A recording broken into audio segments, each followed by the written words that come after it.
الحمدللہ رب العالمین والصلاة والسلام علی رسول الامین وعلی آلہ وصحبہ اجمعین الی یوم الدین اما بعد فاعوذ باللہ من الشیطان الرجیم قل ان کان آباؤکم وابناؤکم واخوانکم وازواجکم وعشیرتکم واموال اقترفتموها وتجارة تخشون کسادها ومساكن ترضونها احب الیکم من اللہ ورسولہ وجہاد فی سبیلہ فتربصوا حتى یأتی اللہ بامرہ واللہ لا یہدی القوم الفاسقین۔ صدق اللہ العلی العظیم۔ محترم بزرگوں، نوجوان بھائیوں اور عفت معاب ماں اور بہنوں، السلام علیکم ورحمۃ اللہ وبرکاتہ۔ سورہ توبہ کا درس جاری ہے۔ میں آپ کے سامنے یہ بات عرض کر چکا ہوں کہ سورہ توبہ میں 3 مضامین ہیں۔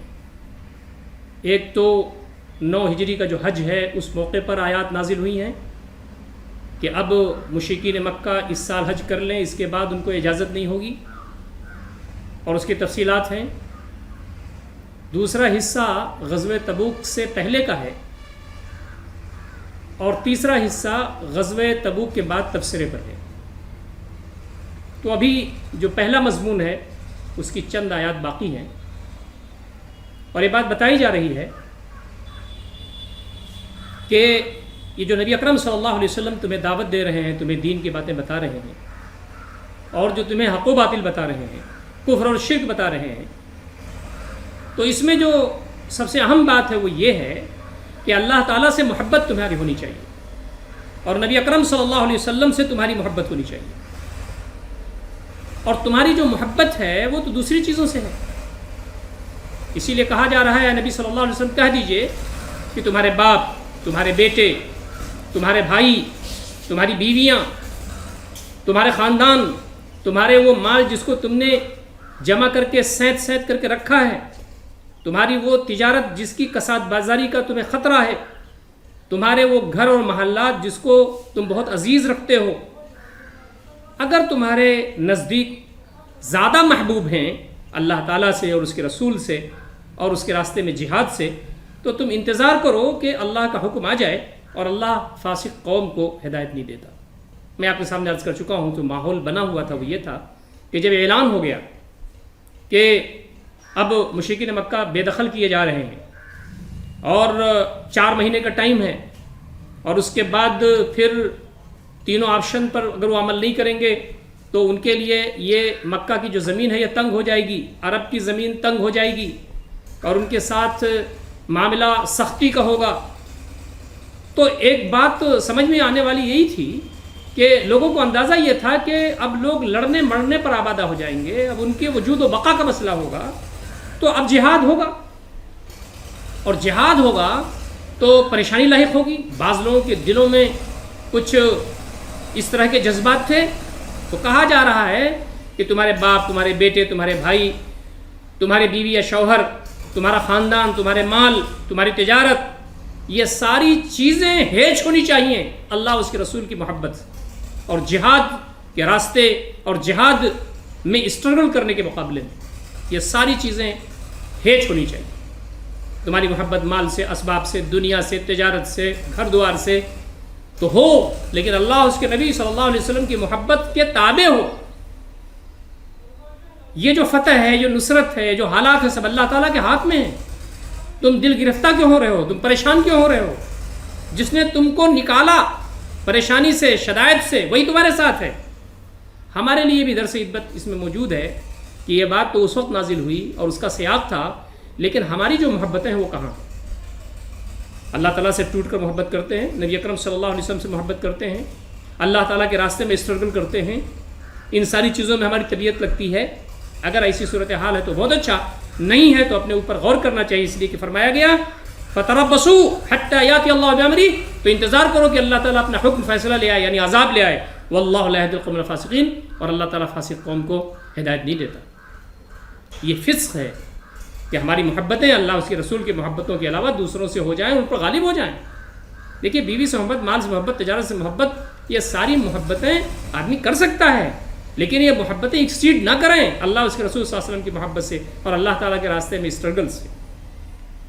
اب آگے کہا جا رہا ہے کہ وہی اللہ ہی تو تھا جس نے تمہیں حنین میں بہت ساری جگہوں میں تمہاری مدد کی. لقد نصرکم اللہ فی مواطن کثیرہ، اللہ تعالیٰ نے تمہاری مدد کی بہت ساری جگہوں پر. ویوم حنین، حنین کے دن، اور حنین کا معاملہ تو اس کا مارکا تو بہت گرم تھا. ویوم حنین، اور حنین کے دن، اذ اعجبتکم کثرتکم، جب کہ تم کو خوش کر دیا تھا، مگن کر دیا تھا تمہاری کثرت نے. یعنی جن غزوات میں تمہاری تعداد تھوڑی ہوتی تھی، حنین میں تمہاری تعداد بہت زیادہ تھی، اور تم یہ سمجھ رہے تھے کہ مارکا تو ہم ایسے ہی سر کر لیں گے. جب ہم تھوڑی تعداد میں رہتے ہوئے غالب ہو جاتے تھے تو اب تو بڑی تعداد ہے. لیکن میں جیسے عرض کر چکا ہوں، فتح مکہ کے بعد بہت سارے لوگ اسلام میں داخل ہوئے، تو فوج میں بھی کچھ ایسے لوگ آ گئے تھے جن کا ایمان سابقون الاولون کا ایمان نہیں تھا، اس لیے کمزوریاں واقع ہوئی. تو پھر کیا ہوا؟ فلم تغن عنکم شیئا، تو یہ ساری چیزیں، تمہاری کثرت، یہ چیز تم کو بے نیاز نہیں کر سکی. وضاقت علیہم الارض بما رحبت، زمین اپنی کشادگی کے باوجود تمہارے پر تنگ ہو گئی. مارکا جب گرم ہو گیا تو چھکے چھوٹ گئے، پریشانی ہو گئی. نبی اکرم صلی اللہ علیہ وسلم کی ذات، آپ تنی تنہا کھڑے تھے، پھر لوگوں کو بلایا، لوگ اکٹھا ہونے لگے، پھر صحابہ کی جماعت اکٹھا ہونے لگی، پھر صف بندی ہوئی، اور دوبارہ جب حملہ ہوا تو حنین میں پھر کامیابی ملی ہے. آگے فرمایا وضاقت علیکم الارض بما رحبت ثم ولیتم مدبرین، اور تمہارے اوپر زمین تنگ ہو گئی اپنی کشادگی کے باوجود. ثم ولیتم مدبرین، پھر پیٹھ پھیر کر کے تم بھاگے، پسپا ہوئے، بظاہر پیچھے ہٹے، اس لیے کہ کارزار بہت گرم تھا. نبی اکرم صلی اللہ علیہ وسلم اور صحابہ مخلصین کے ذریعے پھر اللہ رب العزت نے فتح عنایت فرمائی حنین میں. تو فرمایا جا رہا ہے حنین میں تمہاری مدد کس نے کی؟ ثم انزل اللہ سکینۃ علی رسولہ، پھر اللہ تعالیٰ نے اپنی سکینت نازل کی اپنے رسول پر، وعلی المؤمنین، مومنین پر. انزل جنودا لم تروها، اور ایسی فوجیں اتاری جن کو تم نہیں دیکھ سکتے تھے. فرشتوں کے ذریعے مدد ہوئی، پاسا تب جا کے پلٹا. وعذب الذین کفروا، اور اللہ رب العزت نے کافروں کو عذاب دیا، سزا دی. وذلک جزاء الکافرین، کافرون کا تو بدلہ یہی ہے، کافروں کو تو یہی مل کر رہنے والا ہے. ثم یتوب اللہ من بعد ذلک علی من یشاء، پھر اللہ رب العزت نے توبہ قبول کی اس کے بعد جس کی وہ چاہے. پھر اللہ رب العزت توبہ قبول کرتا ہے اس کے بعد جس کی وہ چاہتا ہے. ترجمہ تو لفظی یہی ہوگا، لیکن اللہ تعالیٰ نے پھر توبہ قبول کی کا مطلب یہ ہے کہ پھر لوگ، بہت سارے لوگ اسلام میں داخل ہوئے، جن کی کمزوری تھی ان کی بھی توبہ قبول ہوئی. جو لوگ اسلام میں داخل نہیں ہوئے تھے وہ بھی اسلام میں داخل ہوئے. حالات حنین کے بعد اور بہتر ہوئی. واللہ غفور رحیم، اور اللہ تعالیٰ غفور رحیم ہے. تمہارے حالات کچھ بھی ہوں، لیکن جب تم اللہ تعالیٰ طرف پلٹتے ہو اور تم مغفرت کرتے ہو تو اللہ تعالیٰ تمہاری مغفرت کر دیتا ہے، تمہیں معاف فرما دیتا ہے. یہ اللہ کا رحم ہے، کرم ہے، اس کی جود اور سخا ہے. آگے جو بات کہی جا رہی ہے وہ بہت اہم ہے. حضرت علی رضی اللہ تعالیٰ عنہ وہاں حج کے موقع پر گئے ہیں، اور امیر الحجاج حضرت ابو بکر رضی اللہ تعالیٰ عنہ ہیں، اور ان کو جا کر کے وہ سنانا تھا. کیا سنانا تھا؟ اس کے حصے یہ بھی ہیں. یا الذین آمنوا انما المشرکون نجس، اے لوگوں جو ایمان لائے ہو، مشرکین نجس ہیں، ناپاک ہیں. فلا یقربوا المسجد الحرام فی عامهم ھذا، تو اس سال کے بعد وہ مسجد حرام کے قریب نہ پھٹکیں. وَإِنْ خِفْتُمْ عَيْلَةً فَسَوْفَ يُغْنِيكُمُ اللَّهُ مِنْ فَضْلِهِ، اور اگر تم تنگی محسوس کر رہے ہو، اس کا اندیشہ محسوس کرتے ہو، تو اللہ رب العزت تمہیں اپنے فضل سے بے نیاز کر دے گا. دیکھیے، جب لوگ حج کرنے کے لیے آتے تھے تو وہاں مکہ میں تجارت ہوتی تھی، وہاں سامان تجارت آتا تھا، لوگوں کو فائدے ہوتے تھے. اب جب ایک ساتھ مشرک مکہ روک دیے جائیں گے تو بہت ساری کمی واقع ہوگی. ارے تو اس چیز کا خوف تم کو کیوں ہوگا؟ اور تم کو یہ معلوم ہونا چاہیے کہ اللہ رب العزت اپنے فضل سے نوازتا ہے. تمہیں معلوم ہونا چاہیے کہ اللہ تعالیٰ تمہیں دیتا ہے. تم کچھ نہیں تھے، کہاں سے کہاں تم کو اللہ رب العزت نے پہنچایا، تو تمہیں یہ اندیشہ نہیں ہونا چاہیے. ان اللہ علیم حکیم، اللہ تعالیٰ جانتا ہے اور حکمت والا ہے. یہ بھی جانتا ہے کہ حالات کیا ہیں اور کیسے ہوں گے، اور اس کی حکمت کا تقاضا یہ ہے کہ یہ ذاتی جو ہو رہی ہے ان کی طرف سے اس کا بدلہ یہی ہو، اور اللہ رب العزت کا جو گھر ہے وہ کفر سے اور شرک سے پاک ہو. قاتل الذين يؤمنون بالله واليوم الاخر ولا يحرمون ما حرم الله ورسوله ولا يدينون دين الحق من الذين اوتوا الكتاب حتى يعطوا الجزيه عن يد وهم صاغرون. یہ بات اب یہاں کہی گئی ہے کہ اہل کتاب کا حوالہ دے کر کے ان کو مخاطب کر کے یہ بات کہی گئی ہے کہ اب جو معاملہ ہے وہ 4 مہینے کے بعد قتال کا شروع ہو جائے گا.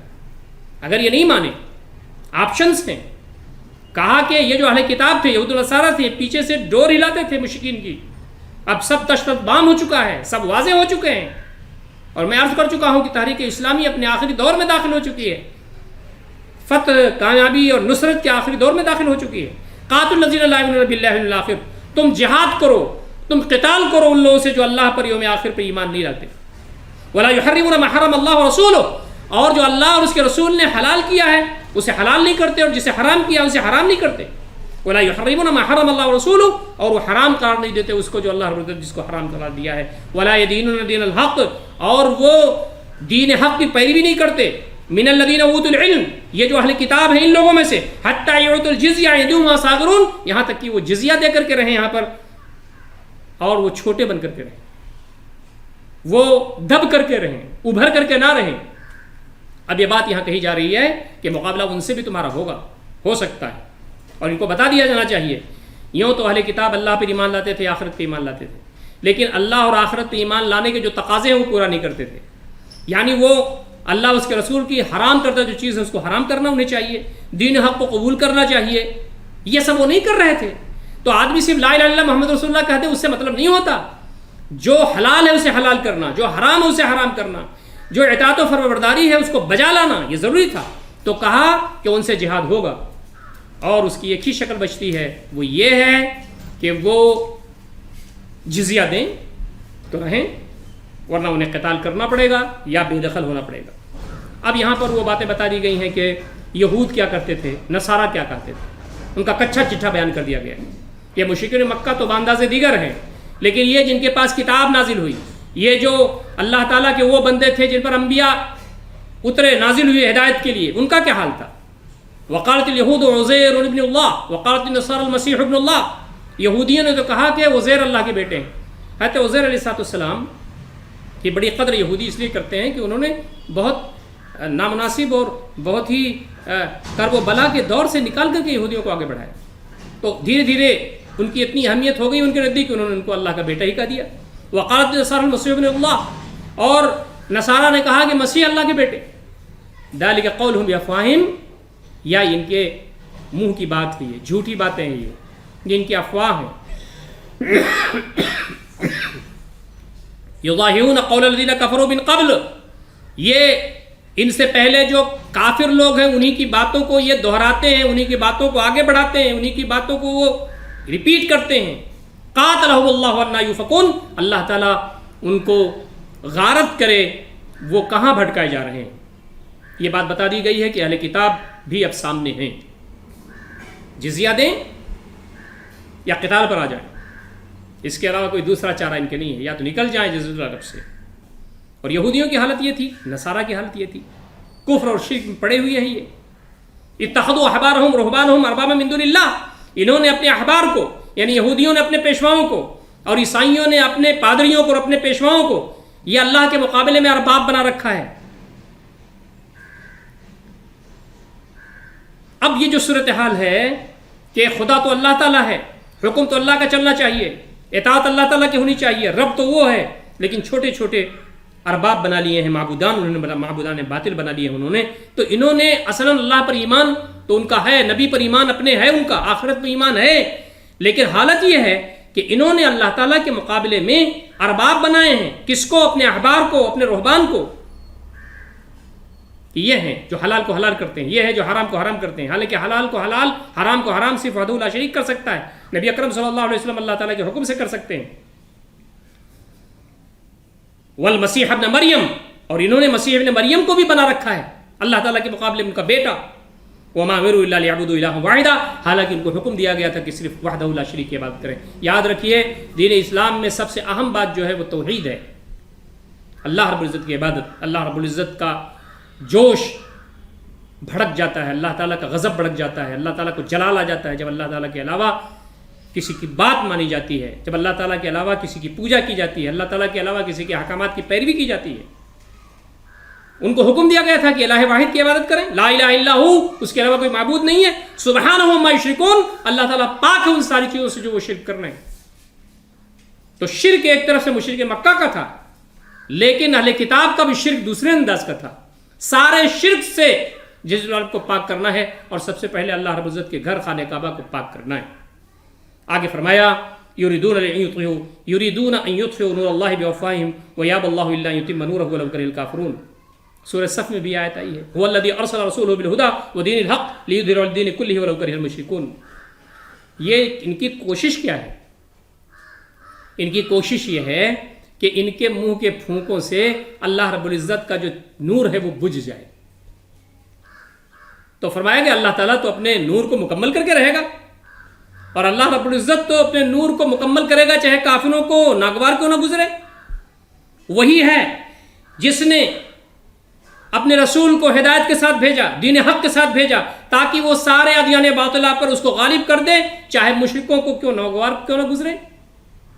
ایک جگہ کافر کہا گیا، ایک جگہ مشرک کہا گیا، تو مطلب سب ایک ہیں. یہ اہل کتاب بھی اس میں شامل ہیں، شرک ان کے اندر بھی آ گیا ہے، گرچہ ان کے اندر بہت ساری چیزیں موجود ہیں، لیکن کہا گیا اس کا کوئی اعتبار نہیں ہوگا جب تک کہ وہ کامل اطاعت اللہ اس کے رسول صلی اللہ علیہ وسلم کی نہ کریں.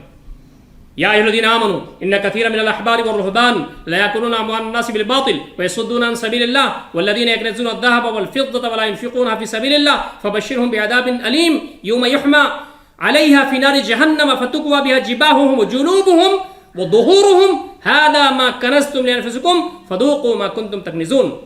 یہ بات یہاں کہی جا رہی ہے کہ اے لوگوں جو ایمان لائے ہو، بہت سارے یہودیوں کے پیشوا اور بہت سارے عیسائیوں کے پیشوا لوگوں کے مال کو ناحق کھاتے ہیں اور اللہ کے راستے سے روکتے ہیں، اور اس کے ذریعے وہ سونے چاندی کو اکٹھا کرتے ہیں، اپنی دنیا بناتے ہیں.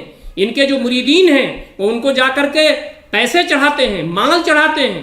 انہوں نے اللہ تعالیٰ کے مقابلے میں اطاعت و فرمانبرداری اور حکم کا الگ نظام قائم کر رکھا ہے. تو فرمایا کہ جو لوگ سونا جمع کر رہے ہیں، چاندی جمع کر رہے ہیں، ان کو تو یہ چاہیے تھا کہ وہ اہل کتاب ہیں، ان کو تو یہ چاہیے تھا کہ اللہ تعالیٰ کے راستے میں اس کو خرچ کرتے، تو ان کو جہنم کی، ان کو دردناک عذاب کی بشارت دے دو، دھمکی دے دو. اور یاد رکھو کہ ان کو داغا جائے گا جہنم میں، گرم کی جائے گی جہنم ان کے اوپر، اور یہ جو ان کا چہرہ ہے، ان کے جو پہلو ہیں، ان کی جو پیٹھ ہیں، یہ سب داغے جائیں گے. وہ سونے اور چاندی کے انبار جو اکٹھا کر کے رکھے ہوئے ہیں، اور کہا جائے گا کہ چکھو جو کچھ تم اکٹھا کر رہے تھے. یہ بات تو اس سیاق میں آئی ہے، لیکن یہ بات عموم میں بھی ہے کہ سونے اور چاندی کو اکٹھا کرنا، اس کی محبت اپنے دل میں بٹھانا، اور اللہ اس کے رسول کی تعلیمات اور اس کے دین کے راستے میں اسٹرگل اور جدوجہد کے مقابلے میں اگر آدمی کے اندر مال کی محبت ہے، سونے کی محبت ہے، چاندی کی محبت ہے، اس کو جمع کر کے رکھتا ہے اور دنیا داری ہی اس کے اوپر چھائی ہوئی ہے، تو یہ بات صحیح نہیں ہے. اگر آدمی اس میں سے زکوٰۃ نکال دیتا ہے، اس کو پاک کر دیتا ہے، تو پھر وہ ساری جو چیزیں ہیں وہ تو پاک ہو ہی جاتی ہیں، لیکن کم سے کم اللہ تعالیٰ کی اطاعت ہوتی ہے. مزید اسے انفاق کرنا چاہیے، مزید اس کو چیزوں کو آگے بڑھانا چاہیے، مزید اللہ تعالیٰ کے دین کے راستے میں اس کو خرچ کرنا چاہیے. تو یہ صورتحال بہت اہم تھی، اور گویا کہ چیلنج کے انداز میں بات کہی جا رہی ہے کہ انہوں نے اپنے دین کو تو بدلا ہی، ان کے احبار اور رہبان بھی ان کو غلط طریقے پہ لے جا رہے ہیں، اور ان کے وہ مطیع بنے ہوئے ہیں، اور یہ جو مال و اسباب ان کا یہ کوئی کام آنے والا نہیں ہے. آگے کہا جا رہا ہے ان عدت الشہور عند اللہ 12 شہرا فی کتاب اللہ یوم خلق السماوات والارض منها 4 حرم. اللہ تعالیٰ نے جب سے زمین و آسمان کو پیدا کیا ہے، اس دن سے اس کے کتاب میں، اس کے نوشتے میں 12 ہی مہینے رہے. منها 4 حرم، اس میں سے 4 حرام مہینے ہیں. ذالک الدین القیم، یہ سیدھا دین ہے. فلا تظلموا فیہن انفسکم، تو تم ان ایام میں اپنے جانوں پر ظلم نہ کرو. 4 مہینے جو حرام کے مہینے ہیں، ان مہینوں میں تم اس کی حرمت کا پاس و لحاظ کرو. وقاتلوا المشرکین کافہ، اور مشرکوں سے تم مل کر کے، سب ایک ساتھ مل کر کے لڑو. کما یقاتلونکم کافہ، جیسے وہ تم سے سب مل کر کے اکٹھا لڑتے ہیں. وَاعْلَمُوا أَنَّ اللَّهَ مَعَ الْمُتَّقِينَ، اور تم سمجھ لو کہ اللہ رب العزت متقین کے ساتھ ہے. یہاں جو بات بتائی گئی ہے وہ اصلاً سیاق آگے آ رہا ہے، بات آگے مکمل ہو رہی ہے. وہ یہ کہ ان لوگوں نے حرام مہینے کو حلال کر لیا، حلال مہینے کو حرام کر لیا. یہ مشرکین کا کام تھا. تو فرمایا گیا کہ 12 مہینے تو اللہ تعالیٰ کے ہاں موجود تھے، اس میں 4 مہینے حرام کے ہیں، اور حرام مہینوں کی جو حرمت ہے اس کا پاس و لحاظ کرنا چاہیے. اور یہ جو مشرکین ہیں ان کی عادت خراب ہے، نسی کر کے ان کو معاملات ان کو خراب کر لیے. انہوں نے اللہ رب العزت کی حلال کردہ چیزوں کو حرام کر لی، حرام کو حلال کر لیا.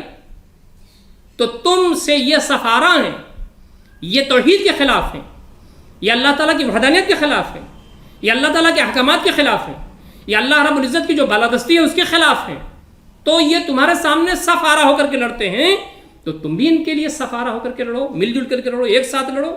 اور جان لو کہ اللہ تعالیٰ متقین کے ساتھ ہے، اللہ تعالیٰ تم کو رسوا نہیں کرے گا، تمہارے پشت پر وحدہ لا شریک کی ذات گرامی موجود ہے۔ اب آگے بات واضح ہو رہی ہے، انما النسیء زیادۃ فی الکفر یضل به الذین کفروا یحلون عاما ویحرمونه عاما لیعطوا عدة ما حرم اللہ فیحلوا ما حرم اللہ زین لهم سوء اعمالهم واللہ لا یهدی القوم الکافرین۔ نسی کہتے ہیں بڑھا دینے کو، مہینے کچھ بڑھا دیتے تھے، ایک مہینہ یہ بڑھا دیتے تھے۔ اللہ تعالیٰ کے مہینوں کی تعداد 12 ہے، لیکن وہ گھما پھلا کر کے کچھ ایسا کرتے تھے کہ حالات ان کے ساتھ آ جائیں قابو میں۔ مثال کے طور پر کسی حرام مہینے میں وہ جنگ کرنا چاہتے تھے تو وہ اس مہینے کو بدل دیتے تھے دوسرے مہینے سے، اور پھر اگر آگے پیچھے کوئی معاملہ ہوتا تھا تو اس کو ٹھیک کر لیتے تھے۔ دوسری بات یہ تھی کہ وہ یہ چاہتے تھے کہ حج ایک ہی مہینے میں ہو، تو وہ شمسی مہینے کے ساتھ اس کو ملا لیتے تھے اور اس کے بعد ایک مہینہ بعد میں بڑھا دیتے تھے۔ تو اس طرح سے مہینے پورے ہو جاتے تھے، لیکن حج جو ہے وہ ایک ہی موسم میں ہوتا تھا۔ اللہ رب العزت کی حکمت یہ تھی کہ سارے ہی موسموں میں حج ہو، اور بندگان خدا ہر موسم میں اللہ رب العزت کی عبادت بندگی کریں، گرمی میں بھی وہ حج کریں، ٹھنڈک میں بھی حج کریں، بارش میں بھی حج کریں، سارے موسموں میں اللہ تعالیٰ کی اطاعت کر کے اس بات کو ثابت کر دیں کہ بیماری ہم تیرے ہیں۔ انہوں نے کیا کیا؟ اپنے مفادات کے لیے، اپنی تجارت کے لیے، اپنے دنیوی مفادات کے لیے انہوں نے کیا کیا کہ شمسی یعنی انگریزی مہینوں سے ملا کر کے اس کو ایک موسم میں حج کو کراتے تھے، اور بعد میں ایک مہینہ جو ہے وہ بڑھا کر کے اس کی جو تعداد ہے وہ مکمل کر دیتے تھے۔ تو کہا کہ یہ جو نسی ہے یہ کفر میں زیادتی ہے، اس کے ذریعے کافر گمراہ ہو رہے ہیں۔ اس کو ایک سال وہ حلال کرتے ہیں، دوسرے سال حرام کر دیتے ہیں، تاکہ وہ اللہ تعالیٰ نے جو حرام مہینوں کی جو تعداد ہے اس کو پوری کر لیں، پس وہ اللہ تعالیٰ کی حرام کردہ چیز کو وہ حلال کر دیتے ہیں۔ ان کے اعمال کو ان کے لیے مزین کر دیا گیا ہے، اور اللہ رب العزت کافر قوم کو ہدایت نہیں دیتا۔ یہ جو حضرت علی رضی اللہ تعالیٰ عنہ وہاں تشریف لے گئے ہیں، اور ان آیات کی روشنی میں نبی اکرم صلی اللہ علیہ وسلم فرمایا کہ یہ اعلان کر دیں وہاں جا کر کے، تو اب وہ کچا چٹھا بیان کیا جا رہا ہے ایک ایک کر کے کہ ان کی کیا کیا حرکتیں رہی ہیں، ان کے کیا کیا حالات رہے ہیں، اور کیسے کیسے انہوں نے اللہ رب العزت کی حرمات کو پامال کیا ہے۔ اب جیسا کہ میں نے آپ سے عرض کیا تھا کہ یہ وہ حصہ تھا جو بعد میں آنا چاہیے تھا، ترتیب میں بعد میں آنا چاہیے تھا، غزوہ تبوک کے بعد میں آنا چاہیے تھا، اس لیے کہ غزوہ تبوک پہلے ہوا ہے، لیکن اس کی اہمیت کے پیش نظر وہ پہلے آ گیا ہے۔ کہا جا رہا ہے کتاب کو بھی، اور کہا جا رہا ہے کہ وہ واحد گھر جو اللہ رب العزت کی، وہ گھر جو صرف اللہ رب العزت کی عبادت کے لیے بنایا گیا تھا، پہلا گھر، وہ اب کفر اور شرک سے پاک ہوگا، اور حج اس سال کے بعد مشرکین اور کافرین کے لیے بند کر دیا جائے گا۔ 4 مہینے کا موقع دیا جا رہا ہے، اور اس کے بعد آر پار کی لڑائی کا معاملہ ہے۔ سوچ لو اور سمجھ لو۔ اور تمہاری جو نالائقیاں ہیں نا مشرکین مکہ، تمہاری جو نالائقیاں ہیں وہ یہ ہیں، اور اہل کتاب جو پیچھے سے ڈوری ہلاتے ہو، تمہاری جو نالائقیاں ہیں وہ یہ ہیں، جس کی بنا پر اب حرم شریف کو، خانہ کعبہ کو پاک کیا جائے گا، اور اس کے بعد جزیرۃ العرب کو پاک کیا جائے گا شرک سے اور کفر سے۔ تو یہ مضمون اب یہاں ختم ہوتا ہے۔ اب آگے کی آیت سے دوسرا مضمون شروع ہوتا ہے، اور وہ ہے غزوہ تبوک کی تیاری سے پہلے جو حالات تھے، اللہ رب العزت نے ان کا جائزہ لیا ہے۔